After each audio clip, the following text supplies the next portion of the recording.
शिव शंकर गुरुदेव पार्वती की जय। थोड़ा भजन कीर्तन के साथ इधर ध्यान देना। एक बार बोले शिव शंकर गौरा पार्वती की जय। एक कथा के माध्यम से सुन चुकी थी। चित्त जैसे चरित्र वैसे चित्र, जैसे चित्र वैसे चरित्र। सीटी बंद कर दो उसे।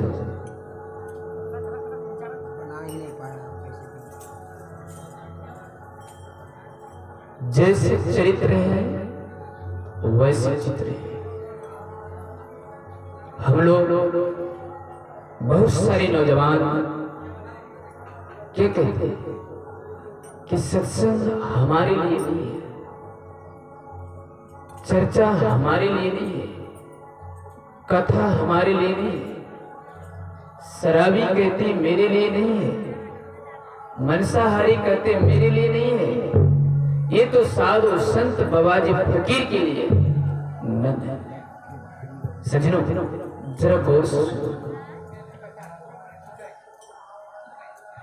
कि राम कृपा बिनु विवेक न हुई, सत्संग बिना सुलभ न सोई। इतन ये जमानी बेकार का गमाओ नहीं।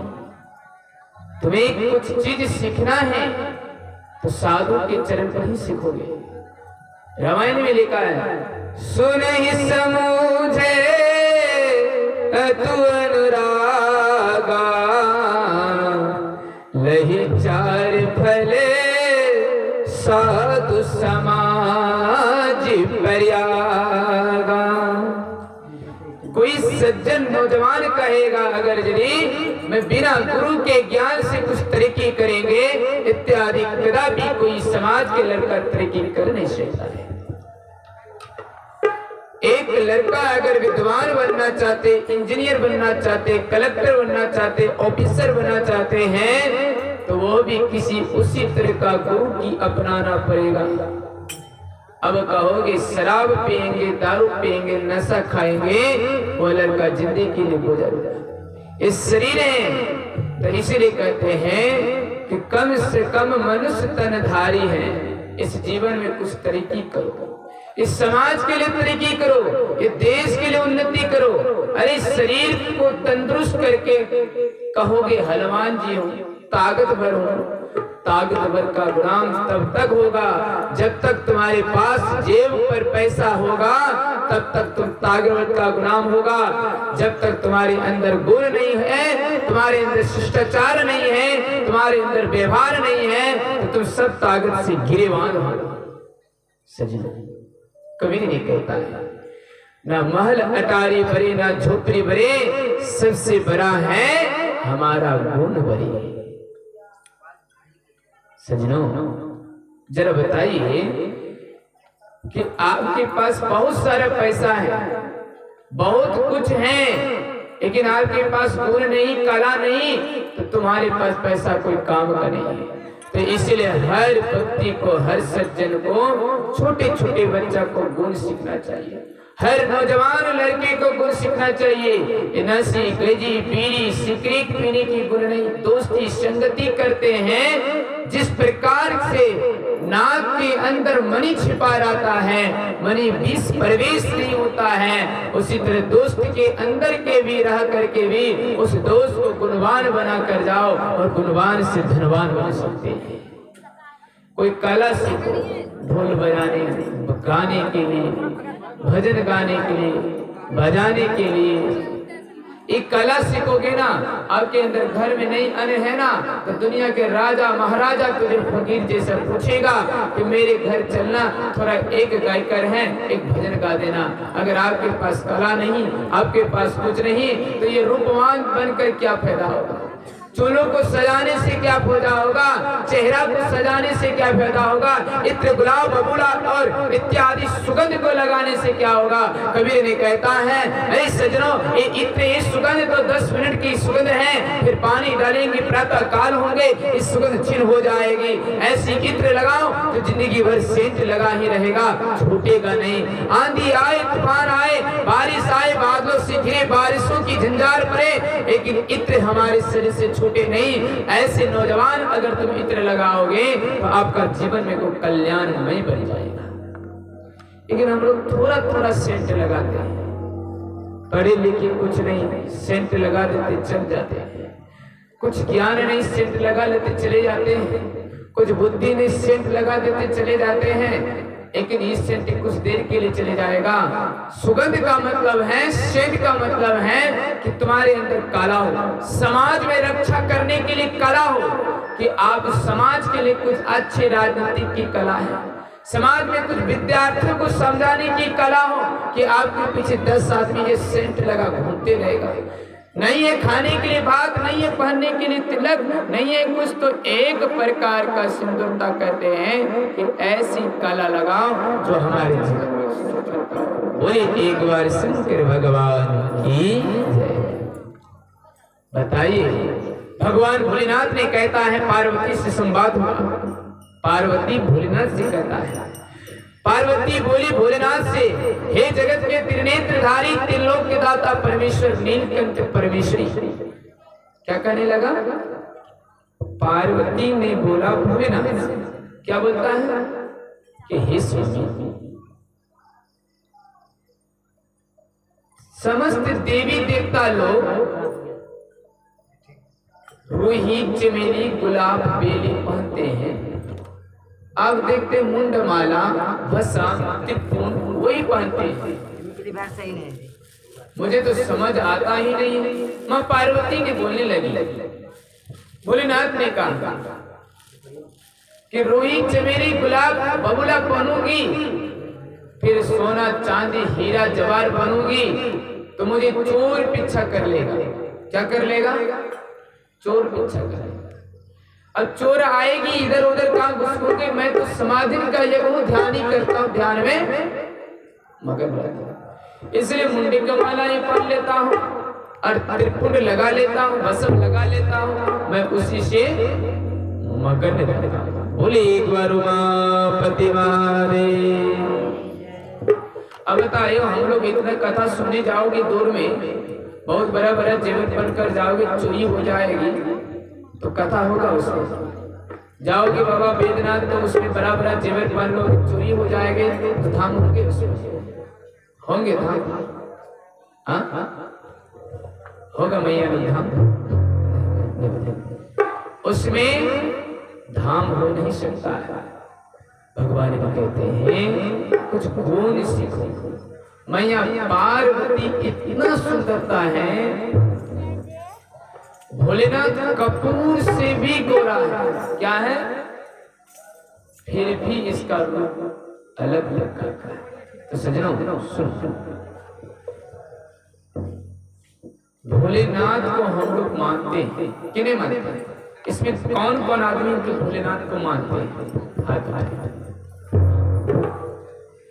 सबको क्या मानते हैं? भोलेनाथ। अच्छा, कौन कौन देखा है भोलेनाथ? कोई नहीं। अच्छा सुनिए, हमारी औघरदानी है भोलेनाथ। क्या है? क्या है? औघरदानी। एक बार भी उनका नाम लोगे ना, भोलेनाथ कल्याण कर देगा। क्या करेगा? कल्याण कर देगा। भोलेनाथ त्रिपुंड लगाता है। क्या लगाता है? भोलेनाथ त्रिपुंड लगाते हैं, तिलक लगाते हैं, भभूति का लगाते हैं। किसका लगाते हैं? भभूति का। भोलेनाथ के परिवार से सीखना होगा मिलान होने के लिए। भोलेनाथ बैल की सवारी है। किसकी सवारी है? किसकी सवारी है? मां पार्वती किसकी सवारी है? शेर किसका है? शेर और बैल में मिलान है? नहीं है। और मूसो किसका सवारी है? गणेश भगवान कि नहीं? और भोलेनाथ के गला में कौन है? सांप। सांप और मूसो में मिलान है? नहीं है। कार्तिक का किसका सवारी है? मोर। मोर और सांप में मिलान रहता है? नहीं। मोर सांप को खाइए जाता है। अब जरा गौर कर सोचिए, एक दूसरे की आहार है, क्या है? एक दूसरे के लिए खाना है, एक दूसरे के लिए आहार है, एक दूसरे के लिए जीवन पान है। तुम ही बताइए कि एक दूसरे को लोग खा नहीं सकता है और हम लोग सेवे के शिष्य हैं तो मांस मछली कैसे खाएं? बताइए, खाना चाहिए? हाँ। और हम लोग कहते हैं कि दया मांगना, चर्चा करना, नमन करना। अब जरा सोचिए, इस पुराण में कहते हैं किसी जीव में हमें दया ही नहीं है तो मांस मछली खाने से फायदा होगा? जीव में मछली पर दया है कि नहीं? जब मछली किसके लिए बना है बताइए तो? मछली जो बना है किसके लिए बना है? मछली हमारे जलचर जीव जंतु हैं। कौन है? जलचर। हमारे जल को साफ करने के लिए बनाया गया था। किसको बनाया गया था? जल। जब हमारे भगवान ने सृष्टि किया तो संसार में जल का उपस्थित किया। नल, कुआं, बावले, तालाब, नदी। भगवान ने सोचा मेरे भगत जो पुजारी बनेगा वो गंदे जल कैसे पिएगा, तो मैं मत्स्य का रूप लूंगा, कच्छप का रूप लूंगा और अजगर का रूप लूंगा, शिशि गुड़िया का रूप लूंगा।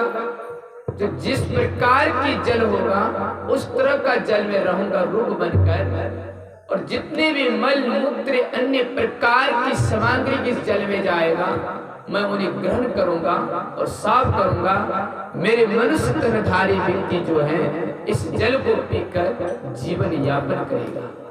बोली उमापति महादेव। अब बताइए, मछली हमारे लिए बना कि जल के लिए बना? किसके लिए बना? तो हम लोग खाना चाहिए कि छोड़ देना चाहिए?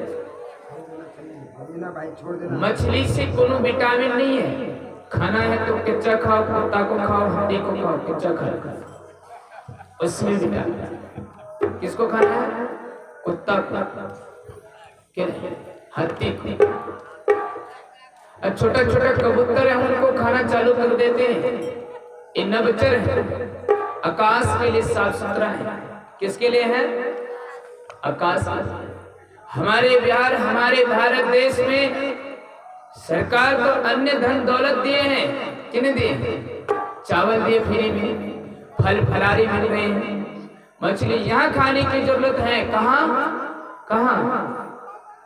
मछली भी खाना पड़ेगा कहाँ? जहाँ हमारे खाने के लिए उपलब्ध नहीं है, खाने के लिए फल नहीं है, खाने के लिए अन्न नहीं है, उन जगह मछली खाकर यापन करना हमारे पाप नहीं लगता है। हमारे भारत देश में रहकर अगर जो व्यक्ति मांस मछली खा करके यापन करता है, किसी बकरी पाठा का यापन कर रहा है, समझ तो हम लोग सब पाप का नरक का द्वार है। क्योंकि परमात्मा हमारे अन्न धन से पूर्ति किया गया। अब बहुत आदमी मन में खटकता है कि अन्न को क्यों खाते? अन्न में तो जीव है, धान में भी जीव है। ये भी बात सिद्ध कराते हैं। सुनिए, धान हमारे फलदायक है, उसे काटने के बाद छटपटी नहीं लगता, प्राण नहीं जाता है। हमारे जीव जो सामने में प्राण छटपटाता है उस जीव को पाप की लक्षण है। क्या है? पाप का लक्षण है। तो इसीलिए सुनो, हमें मत्स्य मांस मछली को सेवन छोड़। जो व्यक्ति के घर में नित्य प्रत्येक मांस मछली और भक्ति होते हैं उनके घर में पूजा तो होते हैं, दिखावट का होता है, लेकिन उनके घर में कभी भी अन्न धन की कमी हमेशा रहती है। मछली छोड़ शुद्ध विचार से परमात्मा का नाम का जपन करो, आपका घर में नित्य प्रत्येक परमात्मा का निवास है। एक आदमी मरता है तो 50 बार घर को धोते हैं, एक बकरी की हड्डी को, एक मांस की हड्डी को चिबाते हैं तो कई बार थाली को धोते हैं, काबे पेट में कोलगेट घुसाते हैं, एक दांत में मांस लग जाते 50 बार ब्रश करते हैं, और जो मांस खा कर अंदर जाते कई बार मांस घुसाकर साफ करते हैं। क्या शुद्ध हो जाते हैं। हमारे जितनी सर्वाहारी जीव जंतु हैं, हमारे जितने मत्स्य मछली छोड़ने वाला जंतु हैं, ये हमारे जीवन में इतना कम आयु का है। जितने भी मांसाहारी जीव कम आयु का है। कुत्ता मांस खाते हैं, इसका उम्र कम है। बैल मांस नहीं खाते, गाय मांस नहीं खाते, उसका उम्र अधिक है। भैंस नहीं खाते मांस, उसका उम्र अधिक है कि नहीं है। अब जो सबसे कम खाना खाने वाला व्यक्ति हाथी है, हाथी को सिर्फ पत्ता आहार है, कम खाते, मन भरा कर खाते हैं, तो उसका उम्र सबसे अधिक है। जो ज्यादा कारा वाला सामान खाओगा, उनका उम्र इतना कम है। इस सोचोगे कि मांस खाओगे तंदुरुस्त होंगे, हाथी जैसा बनोगे, सजनों इच्छा करो कम खाने के लिए, उम्र जरा बढ़ेगी, एक कारा समान है, लीवर खराब होगी, बहुत प्रकार के प्रॉब्लम होगा। तो इसलिए परमात्मा के दरबार पर आए हैं कुछ मांसाहारी भक्षक जीवों को